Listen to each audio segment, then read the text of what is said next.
വന്നു. നീ എവിടെ പോയതാ? ഓഫീസ് വർക്കാടാ. ഈ സമയത്തോ? ഉവ്വ. ഹായ്ഡാ. എന്താ ചേച്ചി?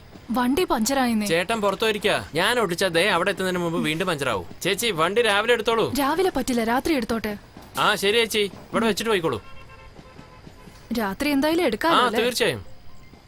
ഡവിക്കി, നിന്റെ സൈഡ് സ്റ്റാൻഡ്. ആ പറയടി. പഞ്ചർ കടയിലാണല്ലോ വന്നിരിക്കുന്നേ. വരുന്ന വഴിക്ക് വണ്ടി പഞ്ചറായിടി. നിന്നോട് ആര് പറഞ്ഞു വണ്ടി എടുത്തോണ്ട് അത്രയും ദൂരം പോവാൻ? ഞാൻ എന്ത് ചെയ്യാനാ? ക്ലാസ് കഴിഞ്ഞ് വന്നതാ. വണ്ടി പഞ്ചറാവുന്ന എനിക്കറിയോ? അടുത്ത് ആരെങ്കിലും ഉണ്ടെങ്കിൽ ബസ് വരുമോ ഇല്ലെന്ന് ചോദിക്കേ.